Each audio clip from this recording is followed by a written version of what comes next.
bertawassul kepada Allah dengan atau melalui Nabi Muhammad sallallahu alaihi wasallam. Ya Muhammad, inni qad tawajjahtu bika ila Rabbi. Wahai Muhammad, wahai Rasulullah, sesungguhnya aku telah menghadapkan diriku kepada Tuhanku melalui dirimu. Tuh, ada wasilah lagi, ada perantara lagi. Siapa? Nabi Muhammad.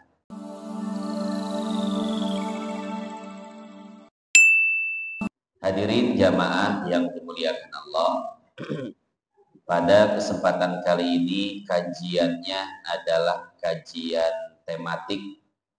Saya mengumpulkan dari beberapa sumber dan dijadikan menjadi satu. Judulnya adalah Tawassul dengan Nabi Muhammad dan orang-orang soleh. Sengaja saya mengambil judul ini karena beberapa hal. Pertama, sebagai antitesis atau sanggahan kepada orang-orang yang mengatakan tidak boleh bertawasul dengan Nabi Muhammad dan dengan orang-orang soleh. Yang kedua, sebagai perbandingan, sehingga kita tahu bahwasanya ini adalah masalah khilafiyah, masalah perbedaan pendapat di antara para ulama. Yang mau bertawasul dengan Nabi dan orang soleh boleh, tidak pun tidak jadi masalah. Kemudian yang ketiga, sebetulnya juga berkaitan dengan Maulid Nabi Sallallahu Alaihi Wasallam. Jadi tema-tema pengajian sebisa mungkin dikaitkan dengan Nabi Muhammad Sallallahu Alaihi Wasallam. Maka dalam kajian pagi ini kita kaitkan materi kita, materi kematian, kajian kitab Syarhus Sudur, kita kaitkan dengan bagaimana hukum bertawassul dengan Nabi Muhammad dan orang-orang soleh. Seperti misalkan tawassul dengan Syekh Abdul Qadir Jailani, tawassul dengan para aulia-aulia yang lainnya. Entah tawassulnya kita di sini atau dengan cara ziarah ke kuburnya, kemudian bertawasul di kuburannya. Itu sebab daripada saya mengangkat dari judul Tawassul dengan Nabi Muhammad dan orang-orang soleh.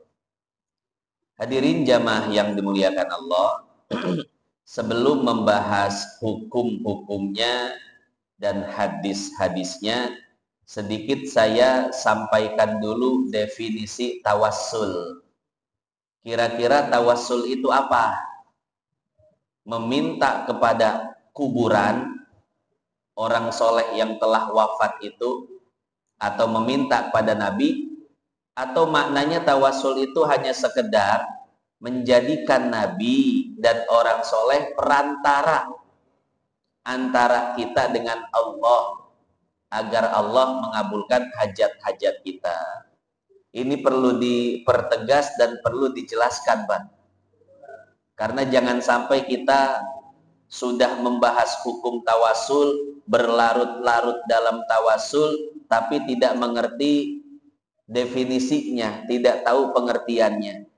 Karena menurut sebagian orang, tawasul dengan Nabi dan tawasul dengan orang soleh berarti minta kepada Nabi dan minta kepada orang soleh, sehingga ketika ada orang ziarah kubur kepada orang soleh, kepada wali, kemudian bertawasul di kuburan tersebut, maka sebagian orang menganggap orang tersebut minta kepada kuburan. Nah, apakah tawasul itu maknanya minta ke kuburan seperti yang dituduhkan? Atau seperti apa maknanya? Di sini akan kita jelaskan.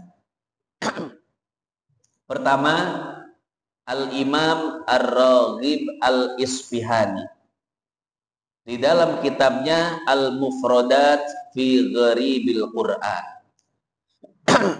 beliau membahas definisi wasilah. Kalau tawasul, perbuatannya. Kalau wasilah, orang atau sesuatu yang dijadikan perantara.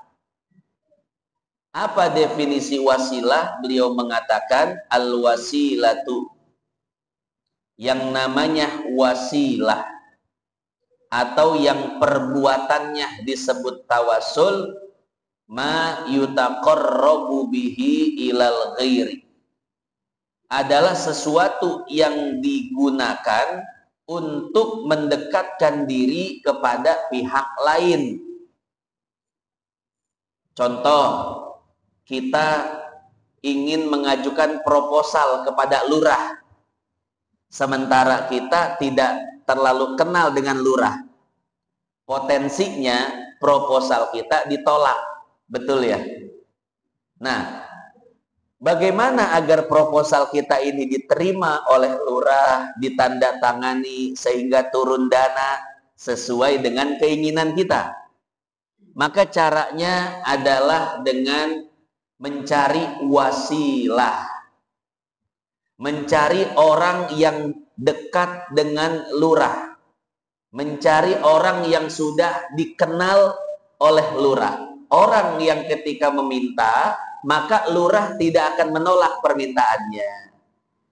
Kita cari orang tersebut, kemudian melalui orang tersebut proposal disampaikan kepada lurah, sehingga lurah mau menanggapinya dan mau mengucurkan dananya. Nah, orang tadi, orang yang kita jadikan wasilah, perantara, itu namanya apa? Wasilah, perantara. Nah, perbuatan kita melakukan itu namanya tawassul. Sampai sini paham Pak ya? Nah, jadi orang yang kita jadikan atau kita gunakan untuk mendekatkan diri kita kepada pihak lain, kepada orang lain yang ingin kita tuju, maka orang tersebut namanya wasilah, perantara.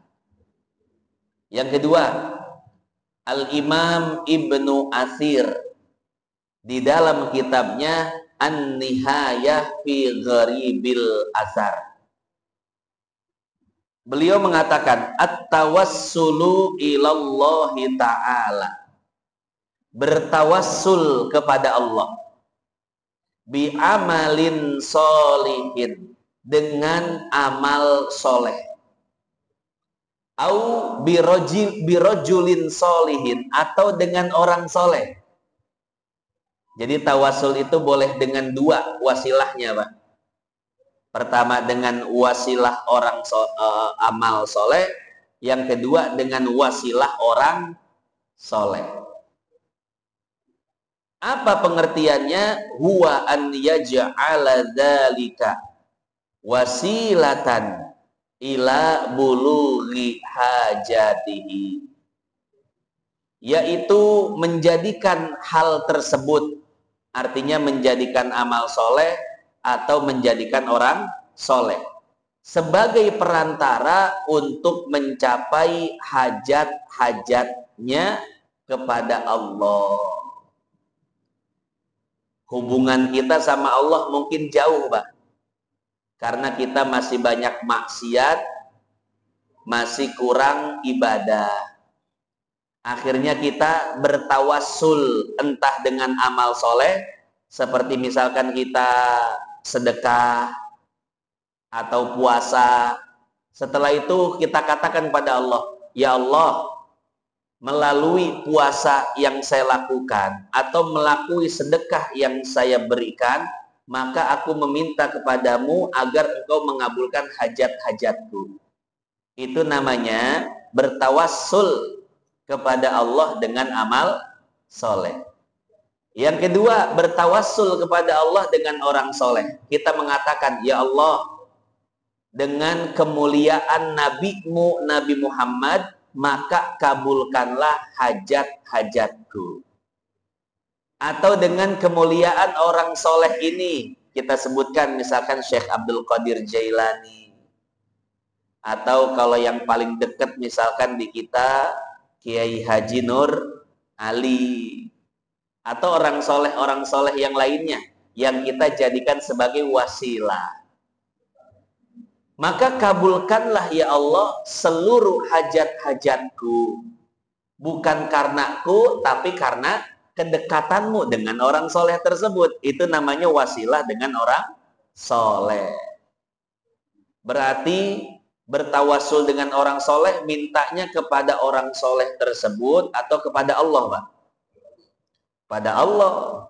Hanya saja kita menjadikan orang soleh tersebut sebagai perantara, penyampai hajat-hajat kita kepada Allah. Yang ketiga, definisi dari Imam Nawawi di dalam kitabnya Al-Adhkar. Beliau mengatakan al-wasilatu, yang namanya wasilah, perantara. Hiya ma yatawassalu bihi ila ghairihi. Adalah sesuatu yang dijadikan sebagai perantara untuk sampai kepada yang lain. Bahasa politiknya apa, Pak? Ordal. Orang dalam. Iya. Sebetulnya ordal ini kurang pantas juga kalau kita hubungkan dengan tawasul. Betul kata Pak Haji Suntara. Bahasanya mediator. Gitu ya. Penyampai. Nah, jangan dibahasain calo juga. Calo. Jangan. Calo. Ya. Ya calo penyampai juga. Mediator juga. Biasanya pengusaha-pengusaha besar, Pak, kalau ingin membeli tanah di warga, masyarakat, ini pengusaha besar nggak turun langsung, ya, tapi cari mediator, biong, calo. Nah, mediator, biong, calo, itulah yang disebut dengan wasilah. Itu bahasa agamanya. Ya berarti sekarang boleh diganti tuh, Pak. Siapa biongnya? Nanyanya jangan gitu. Siapa wasilahnya? Cie. Biar lebih syariah gitu ya. Nah, jadi sekarang paham, Pak ya? Definisi tawassul, definisi wasilah. Jadi dia cuma sebagai perantara, cuma sebagai penyampai, bukan sebagai tujuan hajat-hajat kita, bukan. Sekarang orang yang pertama kali mengajarkan tawassul dengan Nabi Muhammad. Kalau tadi contoh-contohnya tawassul dengan pihak lain. Seperti kita mau mengajukan proposal ke lurah. Kita menjadikan orang yang dekat dengan lurah sebagai perantara. Wasilah. Sekarang kita akan masuk ke konteks agama. Kita punya keinginan, kita punya hajat, dan keinginan dan hajat kita itu dikabulkan oleh Allah. Nah, maka kita bertawassul kepada Allah melalui orang soleh. Lebih tepatnya atau lebih khususnya melalui Nabi Muhammad Sallallahu Alaihi Wasallam. Maka nanti pembahasannya dua ya, tawassul dengan Nabi Muhammad dan tawassul dengan orang soleh. Jadi sebetulnya Bapak Ibu, kata tawassul dengan Nabi Muhammad kepanjangannya adalah tawassul kepada Allah melalui Nabi Muhammad. Jadi kepanjangannya itu ya, biar gak salah paham. Tawassul kepada Allah, itu tujuannya. Melalui siapa? Perantaranya Nabi Muhammad. Itu kalau pengen dipanjangin bahasanya. Tapi kalau pengen disingkat, tawasul dengan Nabi Muhammad. Ini jangan salah sangka, jangan salah paham. Ketika kita mengatakan tawasul dengan Nabi, berarti kita mintanya sama Nabi, bukan? Perhatikan bahasanya. Dengan itu namanya alat. Kalau dibahasakan Indonesia berarti melalui. Tawasul melalui Nabi. Siapa tujuannya? Jelas, nggak usah disebutkan. Tujuannya adalah Allah. Begitu pula ketika kita katakan tawasul dengan orang soleh. Maknanya bukan kita minta pada orang soleh. Tapi kepanjangannya tawasul kepada Allah melalui orang soleh. Disingkat tawasul dengan orang soleh. Nah, pertanyaan besarnya begini, siapakah orang yang pertama mengajarkan tawasul, mengajarkan untuk mencari perantara ketika berdoa kepada Allah? Kenapa enggak langsung doa sama Allah, ya Allah kabulkanlah hajat-hajat saya? Kenapa enggak langsung saja? Kenapa harus mengambil atau mencari perantara dalam berdoa? Siapa yang mengajarkan? Di sini kita akan tahu, Pak, siapa orang pertama yang mengajarkan tawassul. Saya bacakan hadisnya. Wa'an Utsman ibni Hunaifin, dari Utsman bin Hunaif, anna rajulan darirul basar. Dia bercerita, satu ketika ada orang buta, atan Nabiya sallallahu alaihi wasallam, datang kepada Nabi Muhammad sallallahu alaihi wasallam. Faqala ya Rasulullah, alimni du'aan ad'u bihi yaruddullahu alayya basari. Wahai Rasul, ajarkanlah kepadaku sebuah doa yang jika aku berdoa dengan doa tersebut, Allah akan mengembalikan penglihatanku. Faqala lahu, lalu Nabi pun mengajarkan doanya. Qul, wahai fulan, katakanlah doa ini. Allahumma inni as'aluka wa atawajjahu ilaika binabiyyika nabiyyir rahmah. Ya Allah, sesungguhnya aku meminta kepadamu dan menghadapkan diri kepadamu melalui nabimu, yaitu nabi pembawa rahmat. Nah, ini perlu digarisbawahi, Pak. Kata-kata dengan nabimu, melalui nabimu. Jadi aku meminta kepadamu melalui nabimu. Nah, inilah yang disebut dengan wasilah. Bertawassul kepada Allah dengan atau melalui Nabi Muhammad sallallahu alaihi wasallam. Ya Muhammad, inni qad tawajjahtu bika ila rabbi. Wahai Muhammad, wahai Rasulullah, sesungguhnya aku telah menghadapkan diriku kepada Tuhanku melalui dirimu. Tuh, ada wasilah lagi, ada perantara lagi. Siapa? Nabi Muhammad. Allahumma syafi'hu fiyya wa syafi'ni fi nafsi. Ya Allah, jadikanlah Muhammad sebagai syafaat untuk diriku dan berilah aku syafaat. Fada'a bihadad du'a faqama wa qad basar.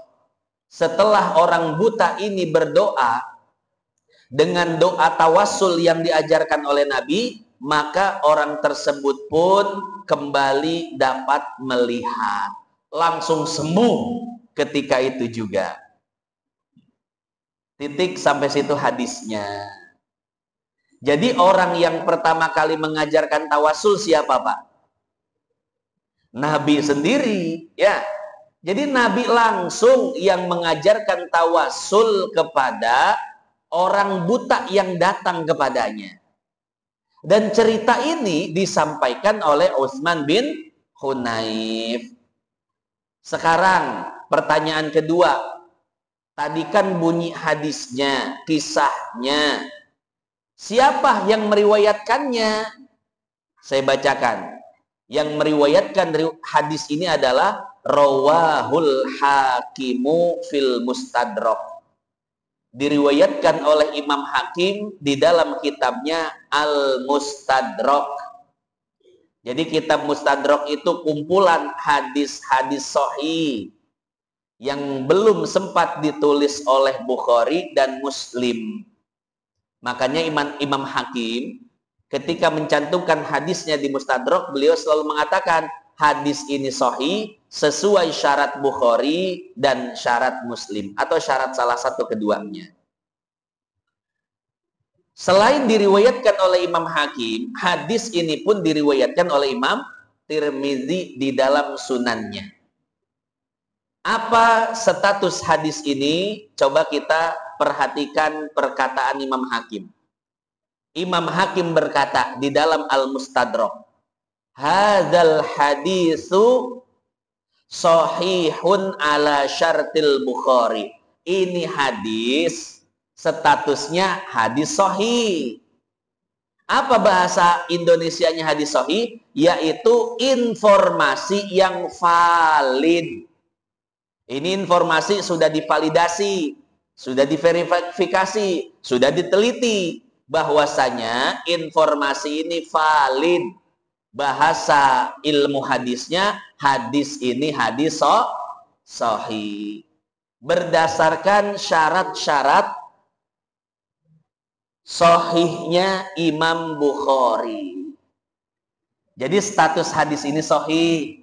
Artinya bisa dijadikan hujjah, bisa dijadikan dalil. Yang kedua, kata Imam Tirmizi di dalam sunannya, hadza hadisun hasanun sahihun gharibun. Ini hadis statusnya adalah hasan sahih. Apa maksudnya hasan sahih? Bisa dilihat di dalam kitab Nuzhatun Nazar yang dikarang oleh Syekh Ibnu Hajar Al-Asqalani. Maksudnya adalah ada beberapa jalur. Sebagian jalur memiliki status hasan dan sebagian jalur memiliki status sahih.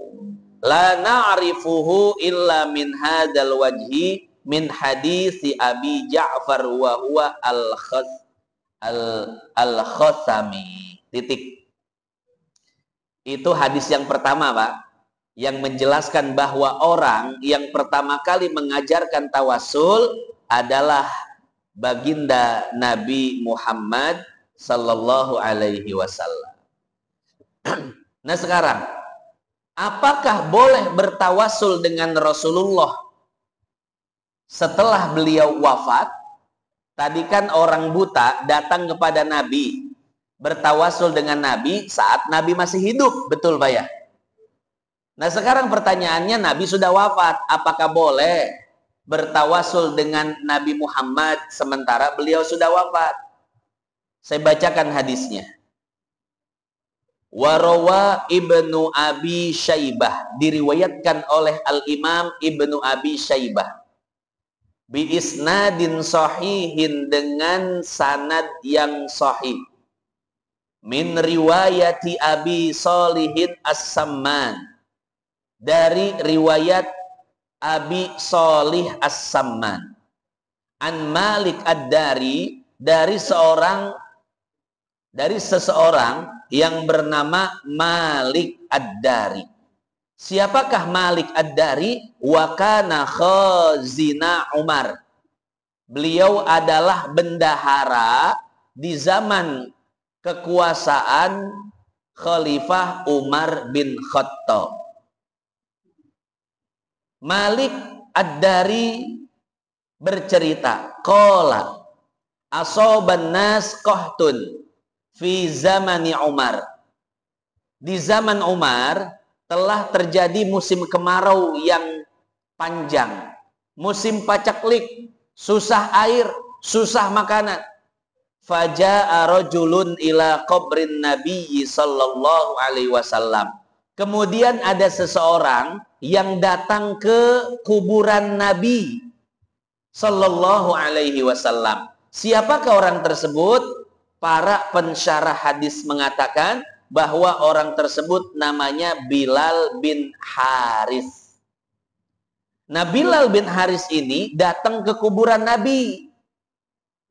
Faqala, lalu dia berkata kepada Nabi yang telah wafat saat itu, ya Rasulullah, wahai Rasul, istasqi li ummatika, mintakan hujan kepada Allah untuk umatmu. Fa innahum qad halaku, karena sesungguhnya mereka sedang mengalami kesulitan. Kemarau panjang menyebabkan kekurangan air dan makanan. Fa atar rajula fil manam faqila lahu i'ti Umar. Kemudian ketika Bilal bin Haris pulang dan tidur, maka Nabi pun menemuinya di dalam mimpi Bilal bin Haris. Kata Nabi, wahai Bilal bin Haris, sampaikan kepada Umar bin Khattab bahwasanya besok akan turun hujan. Betul, Pak. Besoknya langsung turun hujan. Nah, di sini kita bisa lihat bahwasanya Bilal bin Haris datang ke kuburan Nabi. Untuk apa? Apakah untuk baca Quran, zikir, tahlil, tahmid? Bukan. Tapi untuk curhat dan minta tolong sama Nabi. Wahai Rasul, pada Rasul ketika itu sudah meninggal dunia. Betul. Wahai Rasul, mintakan kepada Allah hujan untuk umatmu karena kami semua sedang mengalami kesulitan. Apakah Rasul dengar? Tentu dengar. Banyak ayatnya, banyak hadisnya. Salah satu hadisnya riwayat Imam Bukhari. Innal mayyit la yasma'u safqani alihim. Sesungguhnya mayit itu bisa mendengar suara-suara dari orang hidup. Bahkan ketika ada orang hidup berziarah kuburnya, si mayit mendengar hentakan sendal kakinya. Sampai sendalnya mayit dengar, Pak. Apalagi mengucapkan salam. Ketika kita salam kepada ahli kubur, kita ziarah, assalamu alayka ya ahlad diyar minal muslimin wal mu'minin antum lana salaf wa nahnu lakum taba wa inna insyaallah bikum lahikun. Apal, Pak? Itu salam kepada mayit. Kalau enggak hafal, cukup assalamualaikum ya ahlal kubur. Selesai, Pak. Atau kalau ke bapak kita, assalamualaikum bapak, assalamualaikum ibu. Kata Nabi, fa innahu yasma'uhu, sesungguhnya mayit yang ada di dalam kubur itu mendengar. Tapi kalian yang hidup, yang mengucapkan salam, tidak bisa mendengar jawabannya. Jadi mayit bukan cuman dengar, tapi juga jawab. Ya Pak ya, cuman kitanya yang tidak bisa dengar jawabannya. Dan alhamdulillah nggak dengar. Coba Pak, kalau Bapak ziarah kubur dengar itu. Wah, kabur Pak. Nggak jadi. Nah, jadi seperti itu ya. Nah, sesungguhnya ketika Bilal bin Haris mengatakan itu kepada Nabi, Nabi dengar. Makanya Nabi langsung menemuinya di dalam mimpi dan menitipkan salam kepada Umar bahwasanya besok akan hujan. Kenapa? Aku sudah memintakan kepada Allah.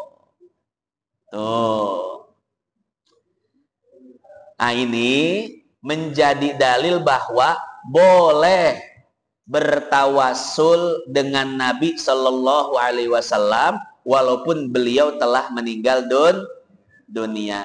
Jadi Bapak ketika umroh datang ziarah ke kuburan Nabi, curhat di hadapan makam Nabi, pasti diusir polisi, Pak. Tapi alhamdulillah sekarang Pak Haji ya, ke Raudhoh itu udah enak sekarang ya. Sekarang Pak ke Raudhoh udah enak, tertib, ya. Cuman tadi agak ketat pakai barcode dan lain sebagainya. Cuman udah enak sekarang, tertib, nggak rebutan, desek-desekan, nggak ada sip-sipannya. Ya. Udah diatur oleh pemerintah Saudi. Ini luar biasa, ada enak. Nah, itu dalil yang menyebutkan bahwa boleh bertawasul dengan Nabi walaupun Nabi sudah meninggal dunia. Hadis riwayat Imam Ibnu Abi Syaibah dengan sanad yang sahih. Nah, sekarang apa pendapat para ulama? Lihat, Imam Nawawi di dalam kitabnya Al-Adhkar mengatakan, wa yustahabbu ziyaratu qabrin Nabi sallallahu alaihi wasallam, disunnahkan, dianjurkan untuk ziarah kubur Nabi Muhammad sallallahu alaihi wasallam. Summa yarji'u ila mauqifihil awal wa yastaqbilul qiblah wa yad'ullah. Kemudian menghadap kiblat dan berdoa kepada Allah. Bagaimana cara doa kepada Allahnya? Wa yustahabbu an yutawassala bihi sallallahu alaihi wasallam fi du'aihi. Berdoa kepada Allah dengan bertawassul melalui baginda Nabi Muhammad. Itu kata siapa, Pak? Kata Imam Nawawi. Beliau ini ahli tafsir, ada karangan tafsirnya. Ahli hadis, ada karangan syarah-syarah hadisnya. Ahli fikih, banyak karangan-karangan fikihnya. Bukan kata ustadz, bukan kata kiai. Mungkin kalau ustadz sama kiai masih bisa diragukan keilmuannya. Tapi ini kata Imam Nawawi. Ketika engkau ziarah kubur Nabi, jangan lupa doa dan bertawasul dengan Nabi Sallallahu Alaihi Wasallam. Dan itu sangat dianjurkan, kata Imam Nawawi. Yang kedua, kata Imam Subki, bukan kata Ustadz Subki. Imam Subki sama Ustadz Subki bedanya apa, Pak? Ya, kemarin Ustadz Subki diundang ke Babul Huda. Ceramah Maulid tahun kemarin ya, Ustadz Subki itu. Bedanya kalau Ustadz Subki pernah ke Babul Huda gitu aja. Kalau Imam Subki nggak pernah. Karena Imam Subki ini wafat pada tahun 771 Hijriah. Berarti berapa ratus tahun yang lalu? 700 tahun yang lalu beliau wafat. Ulama besar, ahli fikih, ahli hadis dalam madhab Syafi'i. Saya tidak akan bacakan kalam beliau karena sudah cukup tadi kalam Imam Nawawi mewakili mazhab Syafi'i ya. Jadi dari mazhab Syafi'i saya tidak akan ulang lagi. Cukup lihat kalam Imam Subki di dalam kitabnya Syifa'us Saqam. As-Saqam fi ziyarati khairil anam.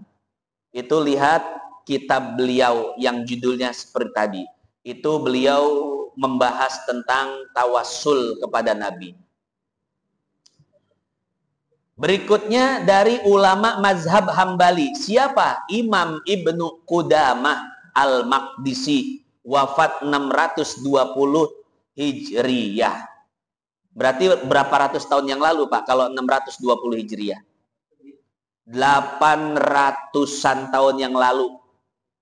Di dalam kitabnya Al-Mughni, beliau mengatakan, wa yustahabbu ziyaratu qabrin Nabi sallallahu alaihi wasallam. Dianjurkan ziarah kubur Nabi. Fayaqulu, lalu dianjurkan berdoa. Allahumma innaka qulta fi kitabika li nabiyyika. Ya Allah, sesungguhnya engkau mengatakan di dalam kitabmu kepada nabimu. Walau annahum idzalamu anfusahum ja'uka fastaghfirullah wastaghfarallahumur rasul lawajadullaha tawwabar rahima. Apabila mereka menzolimi dirinya sendiri, artinya mereka berbuat maksiat.